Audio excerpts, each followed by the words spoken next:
नमस्कार। अगर आपने जिंदगी में ये सोचना बंद कर दिया या इसकी परवाह करनी बंद कर दी कि लोग आपके बारे में क्या सोचते हैं, तो समझिए सफलता की पहली सीढ़ी पर आपने कदम रख दिया है। आप खुद पर भरोसा रखिए और अगर कहीं कोई कंफ्यूजन है, कोई शंका है, तो राजफल आपके साथ है आज भी ज्योतिष गुरु दीपक कपूर जी के साथ। सर, बहुत बहुत स्वागत है आपका। जी नमस्कार, आप सबका भी स्वागत। तो जब भी आप कुछ नया करते हैं जिंदगी में तो लोग कई तरह की राय देते हैं, लेकिन अगर आपको खुद पर भरोसा है, सोच समझ कर आपने कदम उठाया है, तो किसी की चिंता नहीं करनी है। और अगर कभी भी राय की जरूरत हो तो ज्योतिष गुरु आपके साथ हैं और आज भी हैं, आपके आज के दिन को सफल बनाने के लिए। तो आपका आपके ऊपर भरोसा जगाने का नाम ही है राशिफल। तो आइए सबसे पहले जानते हैं पंचांग, फिर चलेगा आज का भाग्य चक्र।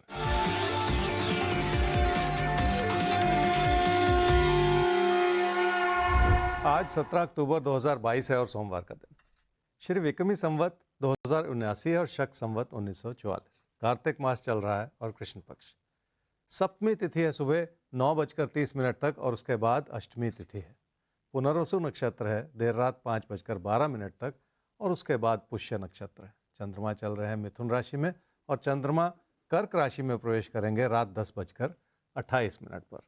आज सूर्य तुला राशि में प्रवेश कर रहे हैं शाम 7:22 पे, अतः सूर्य की संक्रांति है और संक्रांत का पुण्य काल मनाया जाएगा मध्याह्न से सूर्यास्त तक, जिसमें संक्रांत का दान पुण्य करने का विधान है। आज कालाष्टमी है और अहोई अष्टमी है। तो जैसा आपने ज्योतिष गुरु से सुना पंचांग में कि आज सूर्य की संक्रांति है, यानी सूर्य अपनी राशि बदल रहे हैं, तो ये एपिसोड भी खास हो जाता है। जब भी सूर्य का राशि परिवर्तन होता है, हम आपके लिए लेकर हाजिर होते हैं एक स्पेशल एपिसोड जिसमें हम बात करते हैं आपके अगले एक महीने की। तो ये एक महीना कैसा रहेगा आप सबके लिए, आप सबको बताएंगे ज्योतिष गुरु, लेकिन किसकी बात पहले होगी ये तय करेगा भाग्य चक्र।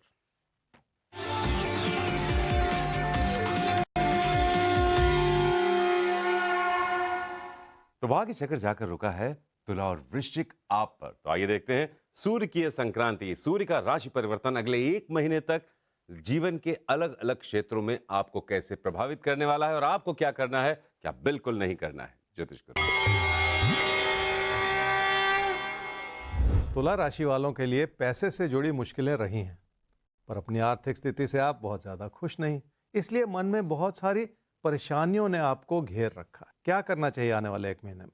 कामकाज में पैसा लगाने की ज़रूरत पड़ सकती है और धीरे धीरे आपका भरोसा भी बढ़ता चला जाएगा कि आप ऐसा कर पाएं। पर पूरी तरह से भाग्यशाली परिस्थितियां बनने में अभी भी 15-20 दिन का वक्त लग सकता है और हो सकता है इसी महीने में आप ये सब कुछ कर भी पाएं।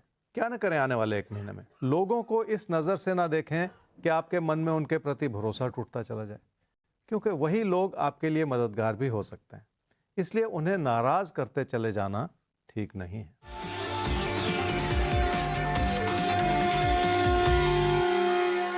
परिवार की खुशियों को बनाए रखें और आपको हर तरह का सहयोग मिलता चला जाएगा। आपका भरोसा भी बढ़ेगा और लोगों से जुड़ने का मौका भी मिलेगा। वृश्चिक राशि वालों के लिए कामकाज को लेके मुश्किल समय है, क्योंकि जिन लोगों से आपको समर्थन चाहिए हो सकता है वो समर्थन आपको मिल ना पाए और इसलिए पहले से सतर्क बने रहना बहुत जरूरी है। क्या करना चाहिए आने वाले एक महीने में? गलती भरा समय है, इसलिए किसी भी तरह की गलती से बचना होगा। कुछ भी करने से पहले या कहने से पहले एक बार फिर सोच लें ताकि हालात को संभाल लिया जाए। क्या न करें आने वाले एक महीने में? किसी भी तरह के मतभेद में ना पड़ें ताकि आपकी मुश्किलें बढ़ती ना चली जाएं। वैसे भी अविश्वास होगा तो मतभेद होंगे और अविश्वास गलतफहमी की वजह से भी हो सकते हैं, इसलिए बहुत सारी चीज़ों को एक साथ संभालना पड़ेगा।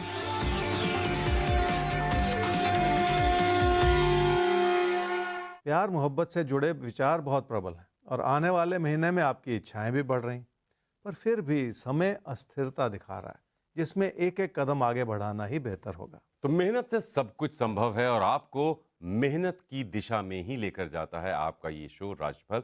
क्योंकि अगर आप में दम है, अगर आपकी सोच सही है, अगर आपकी मेहनत सही है, ऐसा कुछ भी नहीं है जिंदगी में जो आप हासिल ना कर सकें। फिर भी कोई मुश्किल है, आप हमें ईमेल कर सकते हैं rajapal@timesgroup.com पर और साथ बने रहिए भविष्य दर्पण तक, क्योंकि भाग्य चक्र भी घूमेगा, भविष्य दर्पण भी आखिर में खुलेगा, इसलिए आपको ये साथ बनाए रखना है लगातार। आइए एक सवाल लेते हैं। आनंद झा, आपका सवाल हमारे सामने आया है।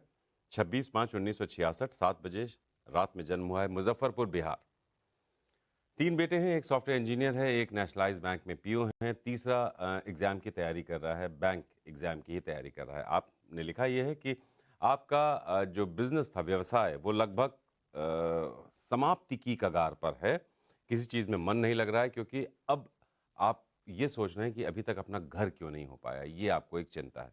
तो एक तो शायद ज्योतिष गुरु ये समझना चाहते हैं कि जो इनका मन नहीं लग रहा है, व्यवसाय भी डामाडोल है, क्या इनको इस समय करना चाहिए? क्योंकि तीसरे पुत्र के करियर को लेकर भी इतना सोच रहे हैं कि अपने करियर पर ध्यान नहीं दे पा रहे हैं।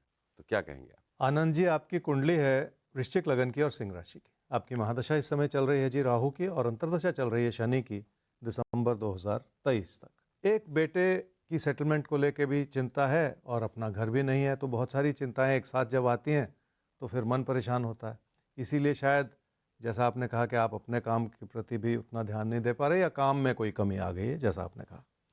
जहाँ तक आपके बेटे की जॉब का सवाल है, देखिए ये तो उसकी कुंडली बताएगी कि कब वो सेटल हो पाएगा और कब वो हालात बेहतर होंगे, लेकिन आपकी कुंडली से भी कोई ना कोई इशारा मिलेगा। जैसे आपने एक मकान के बारे में पूछा, तो आपकी आर्थिक स्थिति बेहतर हो रही है 2024 में, और 2025 में आपका मकान भी बन सकता है। तो शायद ये भी एक इशारा हो कि आपका बेटा भी सेटल हो रहा हो, और उसके चलते आपके परिवार की भी आर्थिक स्थिति बेहतर हो रही हो, जिसके चलते आप इन्वेस्ट भी कर सकें। जहाँ तक आपने अपने कामकाज के बारे में पूछा है, तो देखिए आपका काम और व्यवसाय कारोबार जो चलता रहेगा, उसमें कोई रुकावट ऐसी नहीं नज़र आ रही कि वो बिल्कुल बंद हो जाए। बाकी ज़्यादा चिंता मत लगाइए, जितना चल रहा है उसे भी चलाए रखिए और अपना मन लगाइए, और वो मन भी आपका वैसे आने वाले समय में लग रहा है। जैसे मैंने कहा कि प्रॉपर्टी को लेने के लिए भी 2024 में आपकी आर्थिक स्थिति बेहतर हो रही है, तो अब से 2.5 साल के बाद आपका मकान भी बन सकता है। ये सारी लिंकेजेस इस बात का भी इशारा कर रही हैं कि बहुत सारी चीज़ें पकड़ में आ जाए। तो आनंद जी, 24 में आर्थिक स्थिति बेहतर हो रही है, 25 में आपके घर का सपना पूरा हो रहा है, तो आपके जीवन में चीजें धीरे धीरे बेहतर ही हो रही हैं। तो फिर ये डिप्रेशन, ये तनाव क्यों? निकाल फेंकिए अपने अंदर से सारा तनाव। राजबल के साथ जुड़िए, जिंदगी आपको मौके दे रही है कुछ अच्छा करने का और खुश रहने का। तो खुश रहिए, सब अच्छा रहेगा। आगे बढ़ते हैं हम और एक बार फिर से घुमाते हैं भाग्य चक्र को और देखते हैं भाग्य चक्र इस बार किस राशि पर जाकर रुकते हैं। बात होगी पूरे 1 महीने की, सूर्य की संक्रांति का ये एपिसोड है। तो अगले 1 महीने के लिए भाग्य चक्र का इशारा किस राशि की ओर है, ये जानेंगे अब।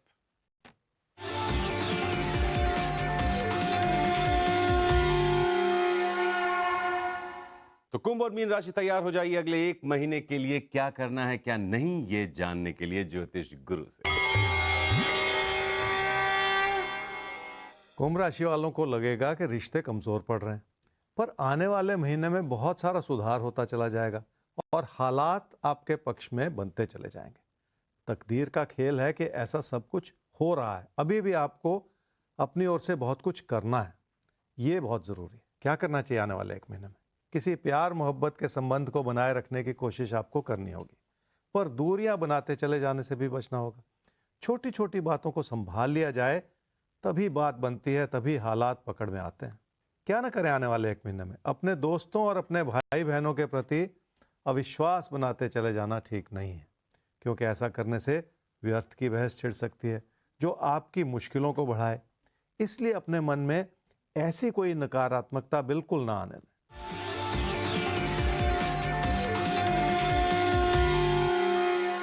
खर्चे बढ़े हुए हैं और नुकसान हो सकता है, इसलिए हर फैसला बहुत ध्यानपूर्वक लेना होगा। अपनी अच्छी भली आर्थिक स्थिति को आप नुकसान की वजह से खतरे में डाल दें तो बहुत हद तक ये आप ही की गलती होगी। मीन राशि वालों के लिए मुश्किल भरा दौर है, क्योंकि किसी भी तकरार से बात बिगड़ सकती है। अगर पहले से कोई गलतफहमी चल रही है या पीठ पीछे कोई बुराई चल रही है, तो आपको उससे भी जूझना पड़ सकता है। क्या करना चाहिए आने वाले 1 महीने में? निजी जीवन के रिश्तों को संभाले रखने के लिए आपको उनसे जोड़ना पड़ेगा और अपनी अच्छाई उनके प्रति लगातार बनाए रखनी होगी। तभी जाके इस समय की चुनौतियों को आप पूरी तरह से संभाल पाएंगे।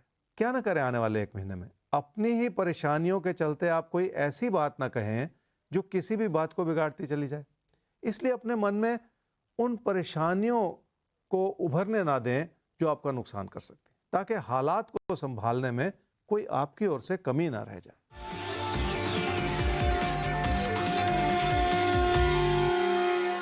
कामकाज की स्थिति आज ठीक लग रही है, पर आने वाले महीने में आपकी चुनौतियां बढ़ सकती हैं। हो सकता है वो लोग आपको ना समझ पाएं जो आपके लिए मददगार हो सकते हैं। और वैसे भी इस एपिसोड पर आप सबको बहुत ज्यादा ध्यान देना होगा। सूर्य की संक्रांति का ये स्पेशल एपिसोड है। आपके अगले एक महीने का हाल यानी सूर्य का राशि परिवर्तन एक महीने तक किस तरह से आप सबको प्रभावित कर रहा है, ये हम अपने इस एपिसोड में आपको दिखा रहे हैं। तो आइए एक सवाल के साथ आगे बढ़ते हैं, फिर घूमेगा आप सबके लिए भाग्य चक्र भी। तो सवाल हम पहले ले रहे हैं, उनका नाम है सौरभ शुक्ला, 17/6/1990, 4:45 AM आपका जन्म हुआ है कानपुर। जमीन लेना चाहते हैं, तो जमीन का सपना कब तक पूरा होगा? और आपने बहुत बढ़िया लिखा है कि मेरे भाग्य का भविष्य क्या होगा। तो ज्योतिष गुरु, इनके भाग्य का भविष्य आप बताइए। बहरहाल बहुत प्यारे इंसान है, जमीन लेना चाहते हैं, वो सपना कब तक पूरा होगा? सौरभ, आपकी कुंडली है जी वृषभ लगन की और मीन राशि की। आपकी महादशा इस समय चल रही है जी शुक्र की, और अंतर्दशा भी चल रही है शुक्र की दिसंबर 2024 तक। एक जमीन लेने का सपना है आपके मन में, कब पूरा होगा, ये सवाल आपने पूछा है। देखिए, इच्छा बहुत है, ये आपकी कुंडली भी कह रही है, और मैं इस बात को बहुत अहमियत देता हूं कि जब इंसान की इच्छा बढ़ जाए तो किसी भी इंसान के प्रयास भी उस दिशा में बढ़ जाते हैं, और आपकी सारी सोच जो है कंसंट्रेटेड हो जाती है। आप उसमें कोशिश करते हैं, मेहनत करते हैं, अपने साधनों को जुटाते हैं, और फिर बात बन जाती। पर कभी कभी इसमें मार्गदर्शन लेने की भी ज़रूरत पड़ती है कि क्या वो समय अनुकूल है, क्या उसमें कोई आपके प्रयास फल दे रहे हैं, या उसमें कोई कमी है, या कोई देरी हो सकती है। इन सारी बातों को भी जोड़ के अगर देखा जाए तो सही मार्गदर्शन निकलता है। इसलिए आपको अभी थोड़ा सा इंतज़ार करना पड़ेगा। इच्छा बहुत है, कोशिश आप कर रहे हैं, लेकिन अभी साधन उतने नहीं बने हुए जिसकी वजह से वो ज़मीन आप ले पाएँ, और उसके लिए आपको 5 साल का इंतज़ार करना पड़ सकता है। इसका ये मतलब नहीं है कि आप अपना मन हार जाएं। इसका मतलब ये है कि आप अपने साधनों को जुटाएं, प्लानिंग करें, सही योजना बनाएं, ताकि आगे चल के आप एक अच्छी इन्वेस्टमेंट कर सकें। तो जिंदगी में देखिए, प्लानिंग के बगैर कोई भी काम नहीं बनता है, और आपको भी थोड़ी सी प्लानिंग करनी है। यही आपकी कुंडली कह रही है कि थोड़ा सा रुक जाइए, 5 साल तैयारी कर लीजिए, फिर आपका सपना भी पूरा होगा, और तब आपको भी पूरी खुशी होगी उस सपने को जब आप अपने सामने साकार होता हुआ देखेंगे। बहरहाल, आप सबके सपनों को साकार करना है, और ये खास एपिसोड है सूर्य की संक्रांति का, जिसमें भाग्य चक्र घूमकर कुछ राशियों को बताता है एक महीने का हाल। तो आइए एक बार फिर से उस चक्के को घुमाते हैं, और फिर देखते हैं किसकी बात निकलकर सामने आती है।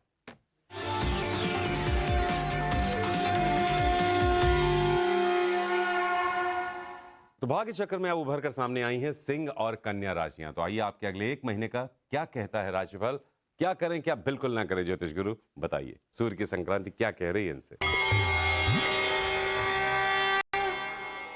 सिंह राशि वाले समझ लें कि जिंदगी में कुछ भी करने और पाने के लिए मेहनत तो करनी ही पड़ती है, और ये समय कुछ ऐसा है जो आपकी मेहनत को कम करता चला जा रहा है। इसलिए बहुत सारी चीज़ों को एक साथ समझने की ज़रूरत है, जिसमें अपनी लगन को बनाए रखना आपकी प्राथमिकता होनी चाहिए। क्या करना चाहिए आने वाले एक महीने में? हालात हर तरह से मददगार हैं, पर फिर भी थोड़ा सा संयम बनाए रखने की ज़रूरत है। कोशिश ये करनी पड़ेगी कि आपको अपनों से तालमेल बनाना होगा, और अपनों से हर तरह की सहायता भी लेनी होगी। इसी से ज़िंदगी के हालात बेहतर हो पाएंगे। क्या ना करें आने वाले एक महीने में? अपने बड़े बुजुर्गों को इस बात को लेकर दोषी न ठहराते चले जाएं कि उन्होंने आपके लिए कुछ किया नहीं। अगर ध्यानपूर्वक सोचें तो ये उनकी मेहनत और उनके आशीर्वाद का फल है कि आप आज इस मुकाम पर पहुंचे। इसलिए अपने मन में ऐसे विचार ना बनाएं जो आपको अपनों से दूर करते चले जाएं।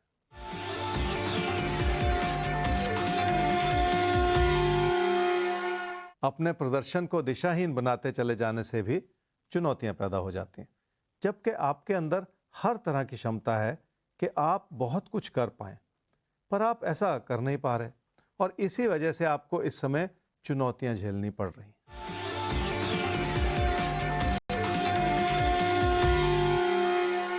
कोई भी विवाद पैदा हो जाए तो झगड़े बढ़ जाते हैं, और आपको भी इस बात को ध्यानपूर्वक समझना होगा ताकि हालात को संभाला जा सके। कन्या राशि वाले ही समझ लें कि कई आदतें जिंदगी में इंसान को मुश्किलों में डाल देती हैं, और आर्थिक स्थिति पर भी बुरा असर पड़ता है।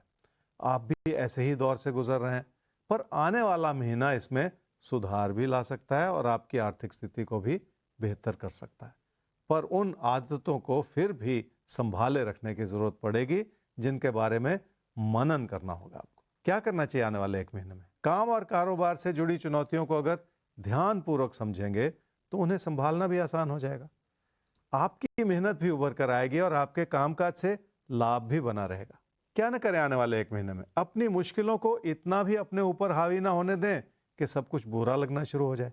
इसलिए चिंताओं से ना घिरे रहें, थोड़ा सा खुश रहने की कोशिश कर लें ताकि कोई परेशानी आपके करीब भी ना आए।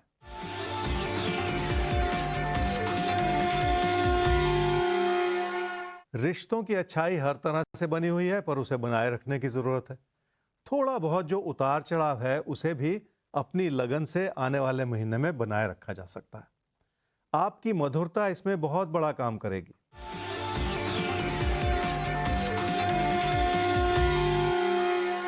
प्यार मोहब्बत से जुड़े विचार बहुत प्रबल हैं आपके मन में और आप बहुत तेजी से अगले मुकाम तक जाना चाह रहे हैं। किसी रिश्ते को अपनी जिंदगी का हिस्सा बनाना है तो उसके लिए आप समझ लें कि थोड़ा सा वक्त लग सकता है और उस वक्त को लग जाने दें। तो आगे बढ़े उससे पहले आप सबको याद दिला दें कि ये सूर्य की संक्रांति का स्पेशल एपिसोड है और जब भी सूर्य अपनी राशि परिवर्तन करता है तो हम आपको एक महीने का राशिफल देते हैं, यानी इशारे अगले एक महीने के हर दिन का राशिफल हम आपको रोज बताते रहेंगे। लेकिन इस खास एपिसोड में एक हम जायजा आपको दे देते हैं कि आपका अगला महीना कैसा रहने वाला है। तो बहुत ध्यान से हमारे साथ रहिए, अपने लिए भी और अपनों के लिए भी, और वैसे भी साथ रहिए क्योंकि अभी इस एपिसोड का भविष्य दर्पण भी आखिर में खुलेगा जो किसी एक राशि के अगले कुछ दिनों के लिए कुछ खास टिप्स देगा। तो ये साथ लगातार बनाए रखिए क्योंकि यही साथ हमें तैयार करने वाला है अगले एक महीने के लिए। तो आइए एक बार फिर से एक सवाल ले लिया जाए और सवाल हमारे सामने आ रहा है राजीव श्रीवास्तव के लिए। शायद उनकी पत्नी पूछ रही हैं। जी, उनकी पत्नी ने पूछा है। 20-3-1973 7:30 शाम को रात में जन्म हुआ है, छपरा बिहार। होटल इंडस्ट्री से ताल्लुक़ रखते हैं और लॉकडाउन से पहले तक वो विदेश में जॉब कर रहे थे। अपनी जो एनुअल लीव्स होती हैं उस पर वो इंडिया आए थे, फिर लॉकडाउन लग गया तो वापस जा ही नहीं पाए। अभी उसी कैपेसिटी पर हिंदुस्तान में काम कर रहे हैं, लेकिन वो ग्रोथ नहीं है, वो स्टेबिलिटी भी नहीं है और वो आर्थिक रूप से वो फ़ायदा भी नहीं मिल रहा है नौकरी का, तो वापस जाना चाहते हैं आपके हस्बैंड। तो ज्योतिष गुरु, जानना इनको यही है कि कब तक वो वापस विदेश जाकर एक बार फिर से अपने काम को आगे बढ़ा पाएंगे, इसमें भविष्य उनका कैसा है और उनकी कुंडली क्या कहती है। आपने अपने पति राजीव जी के लिए सवाल पूछा जी। राजीव जी की कुंडली है कन्या लगन की और कन्या राशि की। उनकी महादशा इस समय चल रही है जी शनि की और अंतर्दशा चल रही है शुक्र की, फरवरी 2023 तक। मुख्यतः सवाल यह है कि आपके हस्बैंड राजीव जी विदेश कब जा पाएंगे, क्योंकि वहां जाके काम करना चाहते हैं। पहले भी उन्होंने विदेश में काम किया है, लॉकडाउन की वजह से यहाँ आए फिर जा नहीं पाए।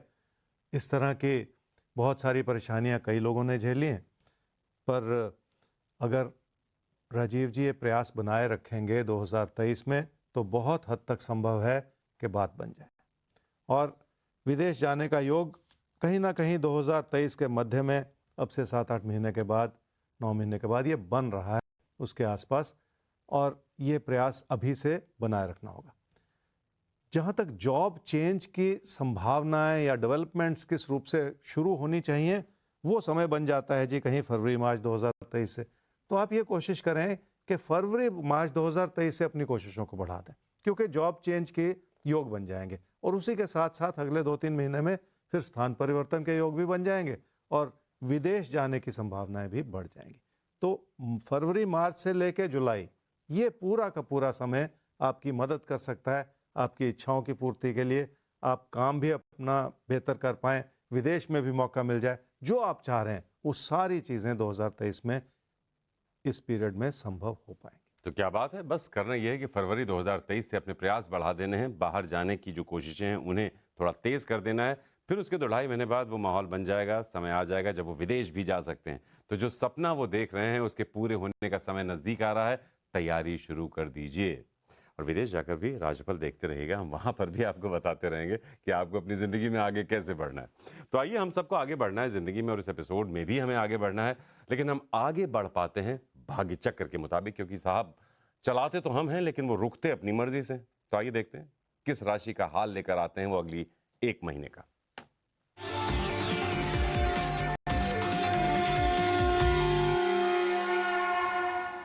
तो सूर्य की संक्रांति के इस खास एपिसोड में अब बारी आई है मिथुन और कर्क की। तो जानेंगे आपके अगले एक महीने का हाल ज्योतिष गुरु से। तो कैसा दिख रहा है अगला एक महीना सर? मिथुन राशि वाले ही समझ लें कि अपने अविश्वास को बढ़ा के अपनी मेहनत को कम कर लेना इस समय ठीक नहीं होगा। इसी कमी को सुधारने के लिए आपको घर परिवार में अपनों का सहयोग मिलेगा, पर सुधार लाने के लिए आपको ही अपने अंदर वो परिवर्तन लाना होगा जिसकी ज़रूरत है। क्या करना चाहिए आने वाले एक महीने में? अपनी आर्थिक स्थिति को बढ़ावा देने का ज़रूर प्रयास करें, पर साथ ही साथ बहुत ज़्यादा सोच समझकर योजना बनाकर चलें, क्योंकि तभी आप आने वाले महीने में अपने हालात को संभाल पाएंगे। क्या न करें आने वाले एक महीने में? ना तो अपने पैसे को कमी की नज़र से देखें और ना ही अपने दोस्तों से या भाई बहनों से किनारा करते चले जाएं, क्योंकि ये समय ही कुछ ऐसा है जो ये दर्शा रहा है कि किसी भी कमी भरे समय में अपनी सूझबूझ को ना अपनाना भी बहुत बड़ी गलती होती है।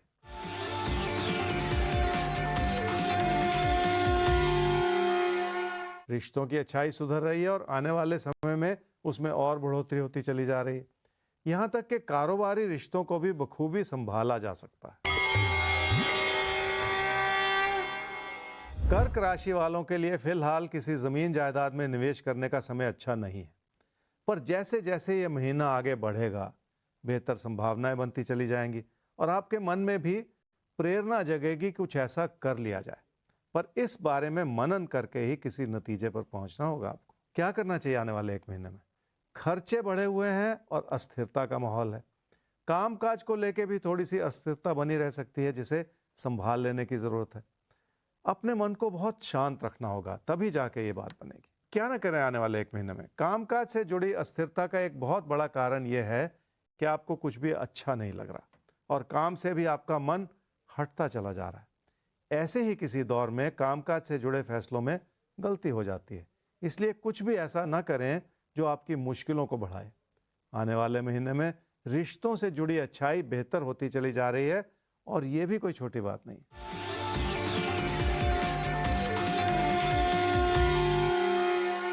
किसी प्यार मोहब्बत के रिश्ते को लेकर आपके मन में बहुत सारा बिखराव है। आपको ये लग रहा है कि लोग आपको समर्थन दे रहे हैं, पर उस रिश्ते में कमी आ चुकी है, इसलिए अपनी इच्छाओं को जरूरत से ज्यादा बढ़ाते चले जाना भी इस समय ठीक नहीं है। तो हमारे जीवन से जुड़ी हर गलतफहमी को दूर करने का ही तो नाम है राशिफल। राशिफल के साथ हर तरह की गलतफहमी के बादल छट जाते हैं और जिंदगी क्या है वो तस्वीर हमें साफ साफ नजर आनी शुरू हो जाती है। तो आइए, एक और साहब हैं जिनको कुछ साफ करनी है अपने जीवन की तस्वीर। उनका नाम है शेखर शर्मा। तो आपका सवाल ले रहे हैं। 3/4/1984 11:58 सुबह आपका हुआ है जन्म जम्मू में। शादी का योग नहीं बन पा रहा है।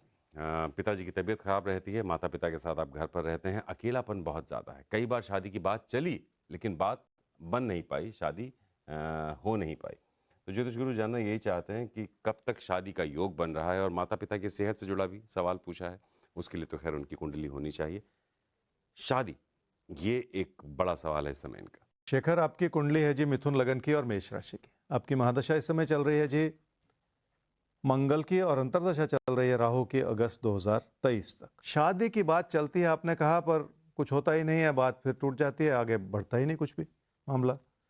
अब से 8-10 महीने के बाद बेहतर समय है जब शादी से जुड़ी बात आगे बढ़ सकती है और आपकी शादी हो सकती है, पर यह कोशिश लगातार बनाए रखनी होगी। ये आपको इसलिए कह रहा हूँ कि क्योंकि किसी किसी कुंडली में ऐसा योग होता है कि ज़्यादा कोशिश करनी पड़ती है और किसी किसी कुंडली में ऐसा योग होता है कि बहुत आसानी से ही सब कुछ हो जाता है। तो आपको कोशिश लगातार बनाए रखनी होगी। 8-10 महीने के बाद शादी का एक योग बनता है। आपने अपनी पिताजी की सेहत के बारे में भी पूछा। देखिए, धीरे धीरे सुधार हो रहा है, ये मैं कह रहा हूँ, पर यहाँ पे एक बात समझने वाली, अब से 1 साल के बाद आपको वो सुधार नज़र भी आएगा। तो धीरे धीरे जो हो रहा है उसमें ग्रेजुअल इंप्रूवमेंट कह लीजिए, एकदम से कुछ नहीं हो रहा है, पर आपको लगातार उनका ख्याल रखना पड़ेगा, उनकी सेहत का। ये भी आपको मन में इस बात को भी लेके चलना है कि उनका इलाज भी चले और उनका ख्याल भी रखा जाए। थोड़ा सा इलाज पर भी आपको ध्यान देना है और साथ ही साथ उनका ख्याल भी आपको अपनी तरफ से रखना है। अब यहाँ पर एक सवाल ज्योतिष गुरु से बनता है। ज्योतिष गुरु, अमूमन देखा यह है कि जब भी लोग अपनी कुंडली भेजते हैं, डिटेल्स भेजते हैं और वाइफ की बात करते हैं तो आप कहते हैं वाइफ की डिटेल्स भेजो, तब हम बताएंगे। बच्चों के बारे में पूछते हैं तो आप कहते हैं उसके लिए बच्चों की डिटेल्स होनी चाहिए। लेकिन यहाँ पर पिताजी के बारे में आपने बेटे की कुंडली से ही बताया कि क्या उन्हें करना है। तो ऐसा क्यों? उनकी कुंडली क्यों नहीं और यहाँ पर आपने जवाब क्यों दिया? बहुत अच्छा सवाल पूछा है जी आपने, और इसका एक ज्योतिषीय सार भी है, उसके पीछे एक बैकग्राउंड भी है जिसे समझने की ज़रूरत है। किसी भी व्यक्ति की कुंडली से अगर उसके बच्चे का कोई सवाल पूछा जाए तो कहने को तो कोई भी कह सकता है कि एक बच्चे का सवाल पूछ रहे हैं, पर कितने बच्चे हो सकते हैं? 2, 4, 8, 10 बच्चे किसी के भी हो सकते हैं। पुराने ज़माने में ज़्यादा बच्चे होते थे, आजकल 2-3 बच्चे होते हैं। तो एक ही कुंडली, उसके आगे उसके डिविजनल चार्ट्स होते हैं, उसमें बहुत सारे पॉइंट्स हो जाते हैं जहाँ पे बच्चों का देखना है या किसी का भी देखना है। पत्नी भी एक से ज़्यादा हो सकती। लेकिन किसी भी व्यक्ति के पिता एक ही होते हैं और माँ भी एक ही होती है। तो उसको पॉइंटेडली देखना कुंडली से फिर भी संभव होता है, और जहाँ पे वो मल्टीप्लिसिटी होती है, जहाँ पे ज़्यादा पॉइंट्स ऑफ एनालिसिस होते हैं, वहाँ पे वो बिखर जाता है सारा एनालिसिस, इसलिए उसमें नहीं देखना चाहिए। ये ज्योतिषीय आधार आपको बताया, इसको इसी रूप से समझ लीजिए। और ऐसे ही उदाहरण ये बात भी स्पष्ट करते हैं कि ज्योतिष एक बड़ा गहन विज्ञान भी है। इसमें सब चीज़ें गणितीय जो फॉर्मूले हैं उनके आधार पर चलती हैं और सब कुछ शीशे की तरह साफ है, कहीं कोई कन्फ्यूजन नहीं रहता है। और यही हमारी कोशिश रहती है कि हम ज्योतिष के जरिए आपकी ज़िंदगी के जो कन्फ्यूजन्स हैं, जो ऊहापोह हैं, जो असमंजस हैं, उन्हें दूर कर सकें। तो बहरहाल चलिए हम एक बार फिर से एक और सवाल ले लेते हैं, और सवाल है लक्ष्मण सिंह का। 20/8/1992 3:20 AM आपका जन्म हुआ है, दिल्ली। आप एक पारिवारिक धार्मिक इंसान हैं, परिवार को जोड़कर रखने की कोशिश करते हैं, बहुत अच्छी बात है। आप विदेश से वापस आए 6 महीने पहले हिंदुस्तान, और यहाँ आकर अब अपने आप को आप फंसा हुआ सा महसूस कर रहे हैं, यानी वापस जाना चाह रहे हैं, बात नहीं बन पा रही है। ज्योतिष गुरु जानना आपसे यही चाहते हैं कि कब विदेश का योग बनेगा, क्योंकि अब परिवार वाले भी परेशान हो रहे हैं कि ये विदेश नहीं जा पा रहे हैं, और शादी का योग कब तक है? लक्ष्मण, आपकी कुंडली है जी मिथुन लगन की और मेष राशि की। आपकी महादशा इस समय चल रही है जी चंद्रमा की, और अंतर्दशा चल रही है केतु की अप्रैल 2023 तक। इच्छा यह है कि विदेश में जाके नौकरी की जाए। 6 महीने पहले आप वहीं जॉब करते थे, अब आ गए, अब आपको कोई रिस्पांस नहीं मिल रहा वापस, तो ये इस बात को लेके आप चिंतित हैं। अब कुंडली क्या कहती है कि आपकी चिंता तो है, परिवार की चिंता भी है, ये सारी बातें अपनी जगह हैं, लेकिन आने वाले 2 महीने में कोई जॉब लग सकती है, और जो भी जॉब मिले, कहीं पे भी मिले, उसे ले लीजिए, ये ज़्यादा ज़रूरी है। क्योंकि अगर कैरियर में गैप्स आ जाएं इस तरह के, तो फिर कैरियर जो है वो हिल जाता है, उसमें मुश्किलें पैदा हो जाती हैं। इसलिए वो गैप्स नहीं बनने देने हैं, जो जॉब मिले उसे ले लें और उसके बाद अपना प्रयास करते रहें। दूसरा सवाल आपने पूछा जी अपनी शादी के बारे में। शादी का भी योग बना हुआ है जी। देखिए, सब कुछ जब होता है तो एक साथ बनता चला जाता है। अगले 2-3 महीने में आपकी शादी भी हो सकती है, लेकिन यहाँ पे समझने वाली बात क्या है कि अभी आपके पास जॉब नहीं है, इसलिए शादी की दिशा में फिलहाल आपको चलना नहीं। पहले जॉब लीजिए, पहले सेटल हो जाइए, उसके बाद शादी के लिए प्रयास कीजिए। और कोई देरी भी नहीं है, उसमें कोई कमी भी नहीं है, बहुत जल्दी आपकी शादी भी हो जाएगी, लेकिन पहले अपना कैरियर बना लीजिए। तो इंसान करियर इसलिए बनाना चाहता है कि जीवन में वो खुश रह सके, और आपका करियर यहाँ भी बन सकता है, यहाँ भी आप खुश रह सकते हैं। तो जो मौका आपको मिले देश में भी, उसे मिस मत करिएगा। करियर में गैप आने से बेहतर है उस गैप को फिल कर लिया जाए, एक सही ऑप्शन के साथ आगे बढ़ लिया जाए, फिर आगे शादी के बारे में आप सोचिएगा। फिलहाल हमें आगे बढ़ना है, और जैसा कि भाग्य चक्र घूमता है कुछ जिंदगी की ही तरह, क्योंकि जिंदगी में भी अचानक कोई परिस्थिति हमारे सामने आकर खड़ी हो जाती है और फिर हमें उसके हिसाब से एक्ट या रिएक्ट करना पड़ता है। ठीक वैसे ही भाग्य चक्र घुमाते तो हम हैं, लेकिन वो घूम कर जहां उसका मन होता है वहां जाकर खड़ा हो जाता है। लेकिन उस राशि को ज्योतिष गुरु इशारा जरूर दे देते हैं कि आप क्या करें, कैसे करें और क्या बिल्कुल ना करें। क्योंकि 1 महीने की बात हो रही है, सूर्य की संक्रांति का एपिसोड है, तो भाग्य चक्र किसके लिए अब इशारा कर रहा है वो जानने के लिए आप हो जाइए तैयार।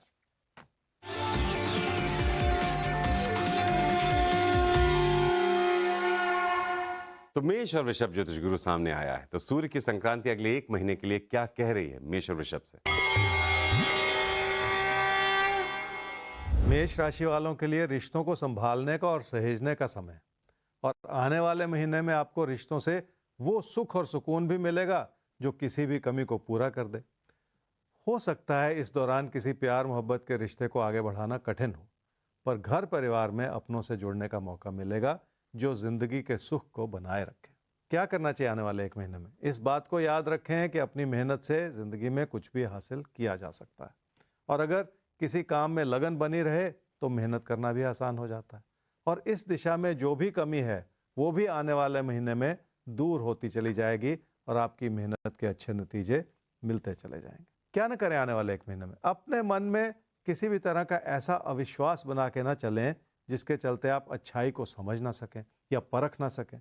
जिंदगी में कभी कभी ऐसा दौर आता है जब मन परेशान होता है, पर उन परेशानियों को अपने ऊपर हावी होने देना ठीक नहीं।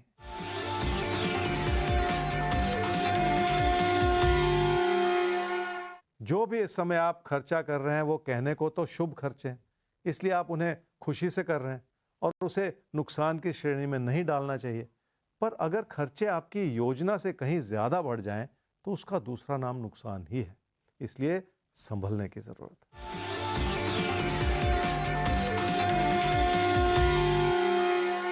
काम और कारोबार का संबंध आपके खर्चों से और आपके रिश्तों से बना हुआ है। काम में सुधार होगा तो आप खर्चों को रोक नहीं पाएंगे और काम में सुधार होगा तो रिश्ते भी सुधरते चले जाएंगे। पर जिंदगी के बहुत सारे पहलुओं को एक साथ समझना जरूरी हो जाता है। वृषभ राशि वालों को घर परिवार की खुशियों को बनाए रखने के लिए फिलहाल थोड़ा सा ज्यादा जूझना पड़ेगा, क्योंकि आने वाले महीने में वो प्राथमिकताएं और ज्यादा बढ़ती चली जाएंगी। बहुत ज्यादा आलोचनात्मक रवैया बनाते चले जाने से भी बचना होगा आपको। क्या करना चाहिए आने वाले 1 महीने में? बढ़ते हुए खर्चों का असर आपकी आर्थिक स्थिति पर पड़ सकता है, पर इसका बुरा असर ये हो सकता है कि आपकी देनदारी भी बढ़ती चली जाए। इसलिए आने वाले महीने में बहुत कुछ ऐसा हो रहा है जो इस दिशा में इशारा कर रहा है। क्या न करें आने वाले 1 महीने में? हर चीज के पीछे कोई ना कोई कारण जरूर होता है, पर इस समय अपने मन में कोई ऐसे कारण ना बनाते चले जाएं जिसका कोई वजूद नहीं है, क्योंकि ऐसा करना भी हानिकारक ही है।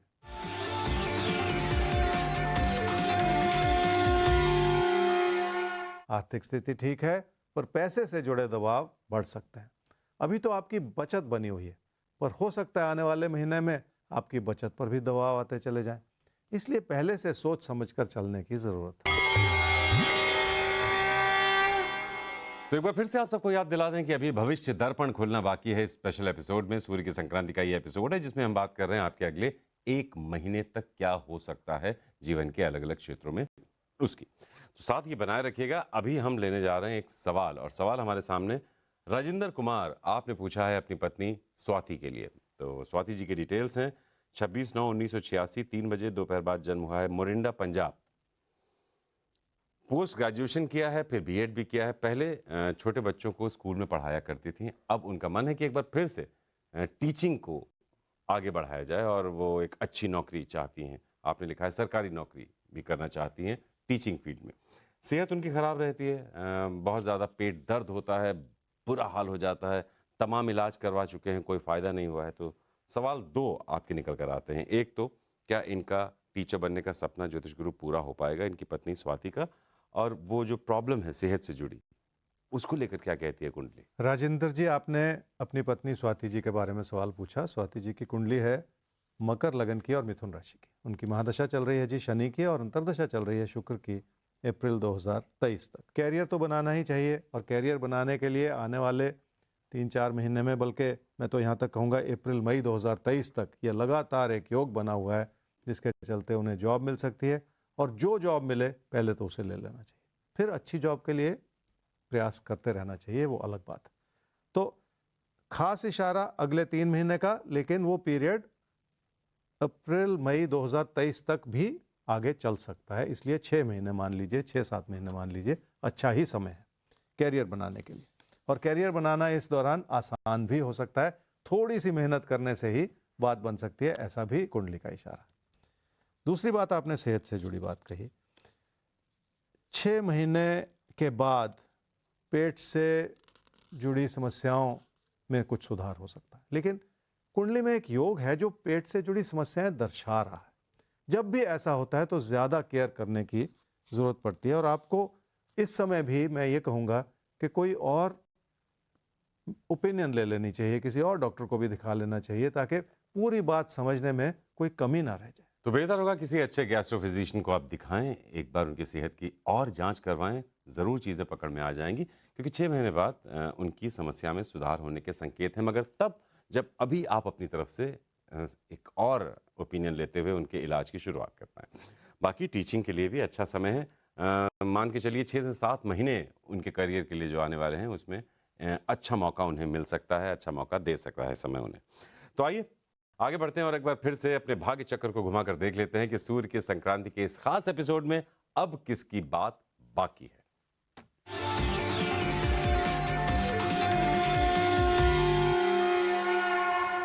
तो धनु और मकर ज्योतिष गुरु सूर्य के संक्रांति के इस खास एपिसोड में क्या बताएंगे आप इनसे अगले 1 महीने के लिए। धनु राशि वाले अपनी आर्थिक स्थिति को लेकर बहुत ज़्यादा खुश नहीं हैं। पहले से ही मन में खटका था और अब आपकी चिंताएं भी बढ़ रही। फिर भी अच्छाई है कि कामकाज संभला हुआ है। क्या करना चाहिए आने वाले 1 महीने में? अपनी क्षमताओं को और अपने प्रदर्शन को निखारने के लिए आपको खुद पे भरोसा करना होगा और इस भरोसे के चलते आप लोगों को अपने पक्ष में कर पाएंगे। इसी वजह से हालात को बेहतर से बेहतरीन बनाया जा सकता है। क्या न करें आने वाले 1 महीने में? रिश्तों में किसी भी तरह की गलतफहमी न पैदा होने दें। जो आज सब कुछ अच्छा लग रहा है उसके पीछे भी कोई ना कोई ऐसी चीज हो सकती है जो आपको झंझोड़ती चली जाए, इसलिए बात को किसी भी वजह से बिगाड़ते ना चले जाए।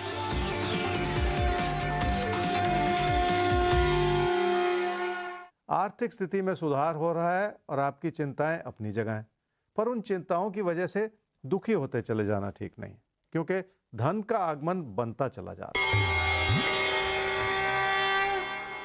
मकर राशि वाले समझ लें कि काम और कारोबार से जुड़ी चुनौतियों में कमी आ जाएगी, पर फिर भी आपको लोगों की आलोचना को भली भांति सुनना होगा और समझना होगा ताकि आपके आकलन में किसी भी तरह की गलती ना होती चली जाए। क्या करना चाहिए आने वाले 1 महीने में? मतभेद बढ़ सकता है और उसकी वजह से परेशानियां भी बढ़ सकती हैं, पर फिर भी बहुत कुछ ऐसा लगता है जिसे तकदीर ने संभाला हुआ है। आप अपनी विनम्रता बनाए रखें, ये ज़्यादा ज़रूरी है ताकि हालात भी संभले रहें। क्या न करें आने वाले 1 महीने में? रिश्तों में किसी भी तरह का अविश्वास न पैदा करते चले जाएं, क्योंकि उसी के चलते परेशानियां बढ़ सकती हैं। किसी भी तकरार को इतना न बढ़ाएं कि अपने कदम पीछे हटाना मुश्किल होता चला जाए।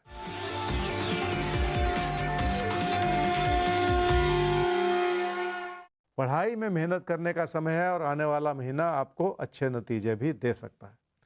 उस मेहनत के स्तर को इतना बढ़ाना होगा कि आपका भरोसा भी जगा रहे और आपके लिए उपलब्धियों का दौर भी बनता चला जाए। और हम पहुंच गए हैं अपने भविष्य दर्पण के द्वार तक, तो आइए उस द्वार को खोलते हैं और देखते हैं किस राशि के लिए निकलते हैं कुछ खास इशारे।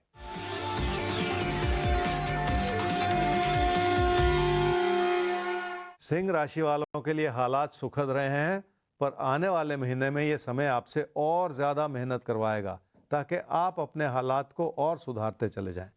मेहनत के बलबूते पर आपके काम और कारोबार में बढ़ोतरी हो सकती है, पर रिश्तों को संभालने में अभी थोड़ा वक्त लग सकता है।